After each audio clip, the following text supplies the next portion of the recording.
동화쌤입니다. 이제 2021년 8월 29일 온라인 그 질문 답변합니다. 이거 보면 be glued to 이렇게 됐을 때 be가 비동사 말고 일반 동사로 같은 힘으로 해서 외워야 되나 이렇게 얘기를 하는데 실제적으로 이제 일반 동사는 요거예요. 접착제, 붙이다 이런 뜻이에요. 근데 요거 하나만 하면 그러니까 GLUE만 하면 그러니까 능동적으로 내가 어디다가 예를 들어서 무언가를 붙이다 이런 뜻이겠죠. 근데 여기 보면 이제 ED로 되어 있어요. ED로 되고 to도 있지만 그 다음에 B, ED 이렇게 써 있어요. 그러면 이렇게 붙어 있는 상태예요. 그러니까 어떤 게 있으면 그 대상에 내가 붙어 있다. 그러니까 중심이 이게 되고 여기에 내가 들러붙어 있다 이런 뜻이에요. 착 들러붙어 있든 붙들고 있는. 그러니까 이 중심되는 거를 내가 붙들고 있다 이런 식으로 되면 붙어 있는 상황이 되는 거예요. 이거는 붙이는 행동이 되고. 그러니까 그런 차이가 나니까 여기서 한번 보면 보세요. 에 붙어서 떨어지지 않다 라는 뜻으로 되죠. 소리는 Be blue too. Be blue too. Be blue too. Be blue too. 이렇게 되는 거죠. 근데 여기서 쓰임새를 한번 보시면 여기에요.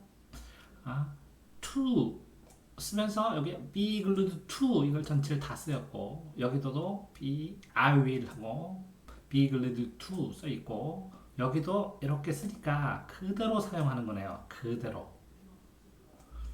to가 쓰이진 않았지만 여기에는 이런 것처럼 에 붙어 있는 상황, 붙어 있는 상태, 그죠? 어디에 붙어서 떨어지지 않다 라는 뜻으로 사용이 되었습니다. 그러니까 이 be는 그대로 써야 된다는 거죠. 자, 다음번에 보시면 조산운동을 물어봤어요. 조산운동을 보시면 이렇게 대륙 주변에 바다 밑에 두껍게 쌓인 지층이 횡압력이라고 했어요. 횡은 뭐죠? 이렇게 작용하는 거예요. 횡압력. 조산운동. 그래서 습곡 산맥을 만듭니다. 이렇게. 조산운동은 산맥을 만들어요. 산맥은 산이 쭉 이어진 걸 말하는 거죠. 그래서 세계에서 큰 산지들, 산맥이 쭉 이어진 것은 조산운동을 받아서 만들어진 건데 옛날 시기의 습곡산지하고 새로운 시기, 이건 옛날 거, 오래된 거고 요거는 이 오래된 것보다 조금 덜 늦게 새로운 거, 신기, 기간입니다. 기간, 고기, 신기, 습곡산지로 나뉘죠. 한번 또 보시면 조산운동뿐만 아니라 이렇게 산맥을 만드는 거죠. 조산운동과 조류운동으로 나눌 수 있어요. 그러니까 조산운동을 이렇게 보시면 여기에 이렇게 이쪽으로 움직이고 요것들도 이거 충돌을 하니까 상대적으로 이렇게 움직여지는 거예요. 여기에 있는 퇴적물들이 이렇게 내려서 쌓입니다. 쌓인 것들이 이게 밀고 들어오니까 위로 솟구칩니다. 조금씩. 그렇지만 어쨌든 압력 자체는 옆으로 밀는 거니까 횡압력이라고 볼 수 있어요. 횡압력. 자, 그러니까 요거는 해양 지각이에요. 바다에 있는 지각은 이렇게 좀 단단합니다. 근데 이 대륙 지각들이 이렇게 물속에 묻혀 있던 게 요만큼 나오고 요만큼 나온 것처럼 이렇게 밀리고 이렇게 밀리면 위로 솟구친다는 거죠. 솟구쳐가지고 이렇게 꿈틀꿈틀 솟구칠 때마다 이렇게 계단처럼 꿈틀꿈틀하게 여기 끝에 보시면 이렇게 꿈틀꿈틀하게 여기도 이렇게 꿈틀꿈틀하게 이렇게 솟아올랐잖아요. 그래서 거대한 산지가 된다는 겁니다.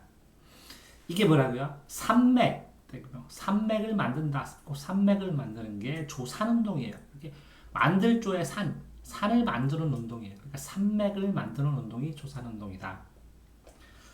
그에 반해서 조륙운동은 이렇게 하나처럼 이렇게 육지만 생긴다 이렇게 생각을 해도 돼요. 이게 산에 있는 것들이 요만큼들이 이렇게 풍화 바람에 의해서 깎여요. 팀이 깎여가지고 운반됩니다. 그래서 여기에 쌓이죠. 쌓이게 되면 여기가 눌려요. 이렇게 무겁게 눌리면 상대적으로 요게 이렇게 솟아 올라가는 거예요. 그러니까 판이 있으면 이쪽이 눌리면 이쪽이 올라가는 것처럼 이렇게 솟아 올라가서 육지를 만듭니다. 육지. 그러니까 산맥은 그대로 있는데 산맥을 조금 높여서 만들고 또 올라가면 깎여서 이렇게 내려오게 되고 그러면 또 이게 무거워지니까 이쪽이 또 올라가는 걸 조산운동이라고 합니다. 그래서 조륙운동과 조산운동은 이렇게 구별을 해서 암기를 해야 됩니다. 자, 다음 질문 보니까요. 여기서 보면 삼국시대에서 고구려 백제 신라 백제 신라가 발전했다 라는 걸 만들었는데 여기서 보면 멸망하고 살아남은 사람들이 그렇죠? 고조선이 어느 정도 멸망을 하고 이 고조선 지역에 부여도 생기고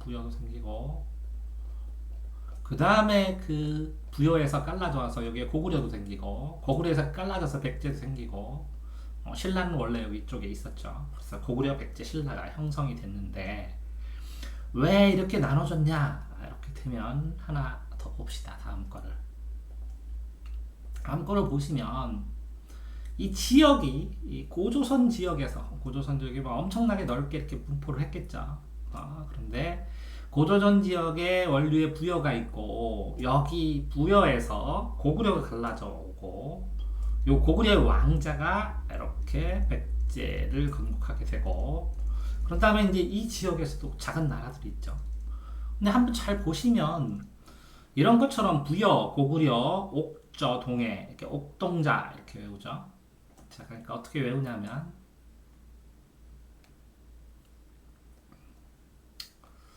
자, 이렇게 해서 자, 외워야 될 게 요게 요하강입니다. 요하강이고 요거 오른쪽에 동쪽에 있어서 요동반도고 이쪽을 요서라 그럽니다. 요서.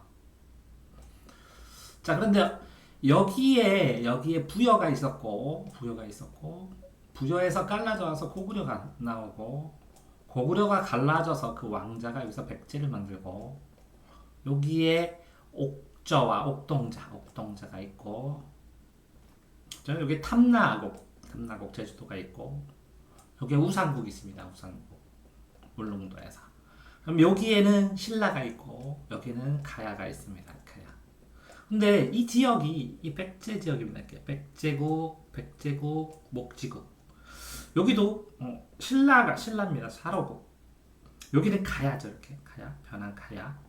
그러면 이렇게 작은 나라들이 있었다. 그런데 이게 나라가 어느 정도 돼 있었냐? 보시면 부여 보시면 이렇게 가들이 마가, 우가, 저가, 구가 이런 가들이 오부정 연맹처로 된 것처럼 부족들이 이렇게 내려오는 것처럼 비슷합니다. 구조가 비슷하고 나중에 여기서 고구려에서 이렇게 내려가죠. 또 백제 왕자가 옥동자가 따로 있고 근데 한번 이렇게 살펴보면 이 산안이요 많은 이게 54개 나라입니다. 그 변화는 6개입니다. 이게 육가야로 변했고 여기서 진화는 신라뿐만 아니라 사로국뿐만 아니라 12개 나라예요. 그러니까 무슨 얘기냐면 이 당시에는 이렇게 부족 하나 마을 공동체에서 여기에 강력한 추장이 있으면 나라라고 생각했다는 거죠. 하나의 나라다. 우리는 하나의 공동체고 하나의 나라다. 이렇게 생각을 했다고 생각하셔야 돼요. 그러니까 마한의 나라들이 합쳐져서 나중에 백제를 만들게 되고 여기 진안의 나라들 사로국을 중심으로 여기는 목지국 여기는 뭐 사로국을 중심으로 해서 신라를 만들고 이것도 이제 육가야를 만들게 되는 거죠. 그러니까 작은 나라들이 이제 합쳐져서 나중에 중앙 집권을 이루면서 고구려 백제 신라가 만들어진 겁니다. 자, 다음 보시면 질문을 했는데 이게 당나라입니다. 당나라. 그죠? 율령은 법령입니다. 법령을 만들어야 나라가 되는 거죠. 장안을 수도로 삼고 이게 장안이네요. 여기 요 강 두 개예요. 이렇게 큰 강 요거 하나랑 요거 하나 강 중국이 이렇게 강이 두 개인데 여기에다가 수도를 잡고 나라를 만들고 법령이 완성되고 그러면서 여러 나라를 공격하기도 하고 그럽니다. 이제 통치 체제를 만들어지는데 삼성육부는 정부 구성이에요. 정부 시스템. 이게 주현은 주, 현 그러면 뭐 큰 그 관리 구역의 행정구역 주현. 그러니까 행정구역이니까 관리를 파견하죠. 우리나라로 치면 뭐 도, 시 뭐 이 정도 되겠죠. 근데 이제 엄청나게 크겠죠 이게. 자, 균전제는 땅을 균등하게 줍니다. 균등하게. 성인 남자.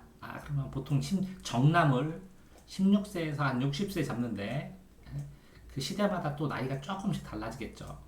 토지를 분배합니다. 일정한이라고 했어요. 일정한. 이만큼 궁금하면 이거 더 찾아봐야죠. 자, 조용조에는 대표적인 세금을 받는 제도입니다. 이게 조가 뭔지, 곡물이다. 용은 용, 힘쓸 용이니까 노동력이다. 조는 직물 옷감이다. 그러니까 돈을 받을 때 쌀로 받든지 쌀이나 뭐 어떤 곡물 종류를 정해주겠죠. 콩으로 받든 뭐로 받든. 조는 짤조 해서 직물, 배포 뭐 이런 거겠죠. 배포 비단. 그러니까 직물이 시대마다 좀 다르니까. 그러니까 대표적으로 이렇게 땅세, 조는 보통 땅세고, 요거는 사람이 하는 거고, 요거는 이제 화폐로 많이 쓰고 필수적이니까 세금 할 때 같이 받습니다. 조용조로. 이건 군대 세금 할 때 포로 많이 받습니다. 부병제는 병사를 부르는 것이죠. 그러니까 모병제는 돈 주고 모으는 거고. 그러니까 농민이 전부 다 병사를 대라. 그러니까 전부 다 군인 해라. 그럴 때 부병제라고 얘기를 합니다. 자, 질문이 모두에게 모자르지 않나요? 하는데 한번 살펴볼까요? 자, 삼성육부는 관직 중처성, 문화성, 상서성 이렇게 세 개의 큰 왕이 있고 이렇게 중서성, 문화성, 상서성 이렇게 세 개가 있습니다.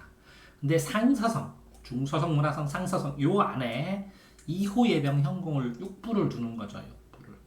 이 6부를 보면 2는 관리를 감독하고 관리를 임명하고 그럽니다. 호는 지포자니까 세금을 넣습니다. 집에서. 예부는 예식을 하고 병부는 병사를 관리합니다.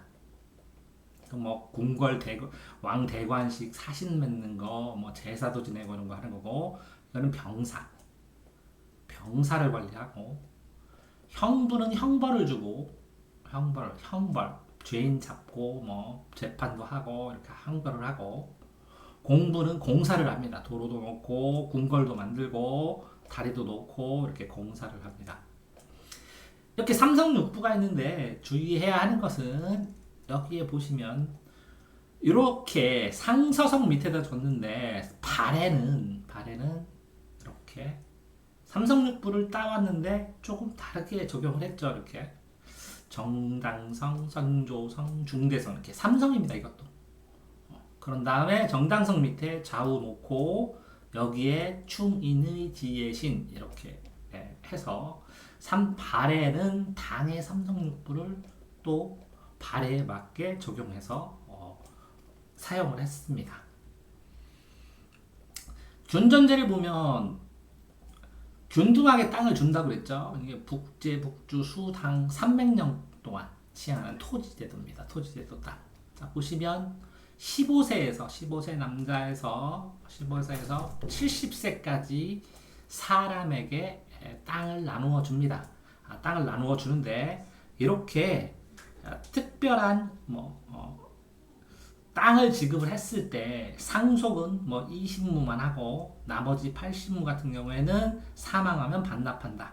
국가에 반납하기도 하고 여기도 이제 반납하기도 합니다. 죽으면. 그러니까 땅을 국가 소유를 하고 이렇게 농사를 짓거나 그러면 병사가 되죠. 병사가 될 수 있는 사람들에게 삶의 기반을 만들어줘서 그래서 이 땅을 주면서 농사짓기 하고 유사시에 병사로 사용하기 위해서 균전제를 기반으로 해서 그래서 국가를 부강하게 만드는 겁니다. 자, 여기는 총 질문인데요. 종교가 있죠. 그러면 왜 굳이 종교를 믿느냐? 이제 사람에게는 이성도 있고 감성도 있어요.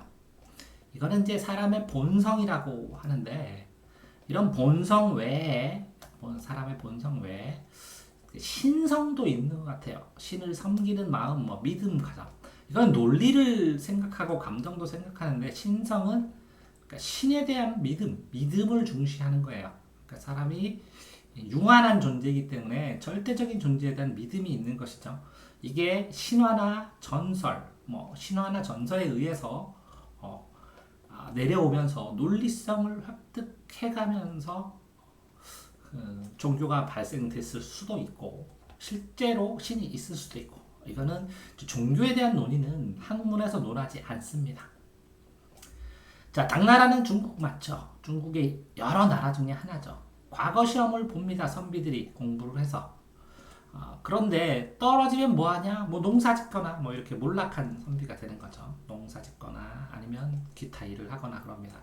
그래서 과거 시험을 준비하려면 돈이 많이 들어요. 그래서 예나 지금이나 이 돈이 있는 사람들이 과거 시험을 준비를 집중적으로 하게 되고 붙을 때까지 하니까 또 과거에 합격해서 또 그 권력으로 돈을 만들고 이렇게 해서 부익부 빈익빈 해서 세대 간의 부를 전승하고 관직을 전승하고 그랬죠.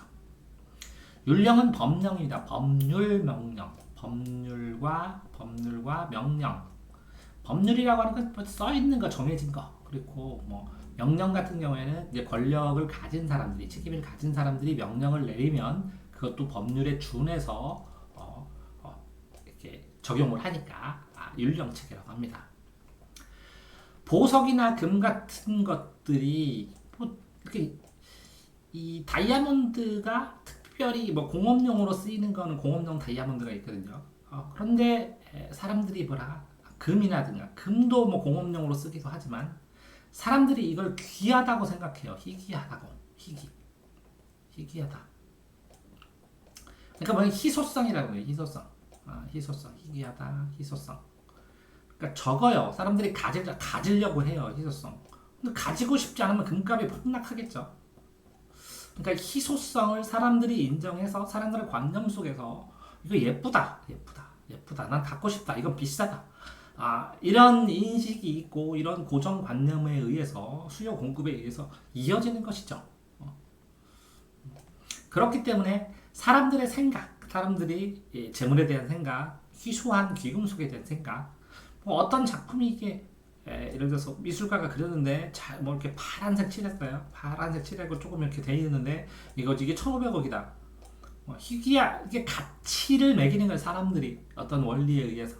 이제 그거를 공부를 하고 왜 이 미술 작품이 비싼가 이런 것에 대해서는 조금 더 학습 능력이 쌓여서 고등학교에 가서 고등학교 2, 3학년 때 가서 토론해볼 문제지 지금은 그렇게 알아두시면 됩니다. 이렇게 사람들이 관념, 희귀한 것도 있지만 관념이나 경제 원리에 의해서 수요 공급에 의해서 사람들의 인식, 사람들의 생각에 의해서 가격이 매겨진다 이렇게 생각하시면 되고요. 학원이나 과외를 안 하고 혼자 스스로 공부할 수 있으면 갈 수 있죠. 근데 이 스스로 공부하는 법을 모르죠. 그 다음에 나태해지고 그렇기 때문에 학원도 가고 때에 따라 적절히 과외도 하고 인강도 보게 되고 이렇게 하는 겁니다. 그러니까 서울권으로 가는데 확률상으로 높이기 위해서 이런 것들을 활용을 하는 것이죠. 그리고 스스로 공부를 해보라고 해도 이런 것들을 통해서 과외, 학원, 어떤 도움을 통해서 공부를 잘하는 상태에서는 스스로 할 수 있는데 그러니까 제 생각에는 33명의 1, 2등 반에서 1, 2등 하면 스스로 공부할 수 있는 능력이 어느 정도 있다고 치지만 이렇게 되지 않으면 스스로 공부하기가 쉽지 않다는 거죠. 거기다가 의사를 하려면 거의 전교에서 1등 해야 됩니다. 지금 상황에서 대전권에서 전교에서 1등을 하고도 의대 가기가 쉽지 않은 학교도 많아요. 그러니까 대전에서 경쟁이 어느 정도 있는 심한 일반고 이상에서 전교 1등을 해야 의대를 갈 수 있다고 생각하시는 게 좋습니다. 현재는. 전교 2등도 가기도 하지만 학교가 그런 경쟁이 심한 걸겠죠. 자, 그러면 의사 하려면 전교 1등 해야 가니까 공부 잘하라고 하죠. 공부 잘해서 좋은 대학교 나온 거랑 사람 살리는 거랑 그러니까 의대를 가면 의대를 가야만이 의사를 할 수 있어요. 의대를 가야만이. 그러면 의대를 가가지고 일을 하려면 일을 하는데 그 대학도 의대도 이제 서열이 이렇게 있는데 우리나라 이렇게 한 4대 의대 뭐 서울대 뭐 하고 뭐 연고대 되겠죠. 그다음에 카톨릭 의대 정도니까 이렇게 4대 의대 되면 외국에서도 뭐 의사 어느 정도 이 자격 인정한다고 하는데 지방 의대 나오면 외국에 바로 의사로 가기가 쉽지 않은 걸로 저는 알고 있어요. 그러니까 의사가 공부를 잘하고 또 좋은 의대가 나오면 전 세계적으로 돌아다니면서 의사도 할 수 있고 또 여러 가지 역할도 할 수 있겠죠. 그때 의대를 가는데 가장 필요한 게 수학이에요. 수학. 왜 수학 점수의 차이에 따라서 엄청나게 엄청 어려운 수학 문제를 만들면 그 해역까지 꿰뚫고 있어야죠. 만들고 똑똑한 사람이. 근데 이거는 이제 수학만 하는 사람이니까 그렇죠. 근데 의대 가는 데는 수학도 해야 되고 국어도 해야 되고 기타 과목도 다 해야죠. 그러니까 여기 통과하는 거예요. 이게 통과. 이거는 자격 시험. 수능은 이렇게 자격 시험이고 거기다가 이제 이 어려운 수학을 만드는 거는 이렇게 굉장히 이게 경쟁이 치열하다 보니까 엄청나게 어려운 문제로 모의고사로 21번, 29번, 30번에 냅니다. 그러면 맞출 수는 있어요. 근데 교육과정상 어느 정도 수준 이상의 능력, 거의 퍼펙트한 수학 능력이 있어야 맞출 만큼 어려우니까 문제겠죠. 자, 그렇게 똑똑한 사람이 겨우 문제집 문제는 뭐 똑똑한 정도가 다릅니다. 여러 가지 상황에서 수학 문제를 잘 내는 사람, 논술을 잘 푸는 사람, 빵을 잘 만드는 사람, 또 뭐 똑똑한 상황에서 그다음에 뭐 공부는 좀 덜했지만 의사로서 수술을 잘하는 사람, 뭐 되게 다양할 수 있으니까. 체력이 좋은 사람, 잘생긴 사람, 이렇게 다 자신만의 가진 재능이 조금씩 다른데 학습을 할 때는 이 재능에 좌우되는 게 그래도 있지만 덜하지만 나중에 자기 전문 분야를 공부를 할 때는 이게 재능이 나중에 재능이 있어야 성공을 합니다. 노력만으로 힘들죠. 왜? 죽을 각오로 이게 안 하면 굶어 죽으니까 굶어 죽을 만큼 굶어 안 죽으려고 열심히 하는 사람들끼리 했을 때는 노력은 기본적으로 하거든요. 그래서 재능까지 나중에는 있어야 돼요. 학습할 때 말고 공부할 때. 험준하다는 험하다 이렇게 뭐 산이 높고 험준하다 줄령 산이 높고 거칠고 이렇게 막 깎아지르고 경사도가 높고 이런 걸 험준하다고 합니다. 자, 질문을 하셨는데 전체적으로 보면 전체적으로 이런 영어는 일단은 이제 모아가지고 따로 쓰고 학원 다니고 있으니까 학원에서 좀 더 물어보셔도 되고요. 이런 용어는 이제 따로 이렇게 쓰시는 게 더 좋을 것 같고 이런 질문도 그러니까 이렇게 사진을 막 많이 찍지 않더라도 충분히 한 장에 A4 한 장에 정리할 수 있을 거라고 생각을 하고요. 이런 질문도 번호 써갖고 1, 2, 3 이렇게 질문하시는 게 훨씬 더 본인한테도 도움이 되지 않을까 이렇게 생각합니다. 동아쌤입니다.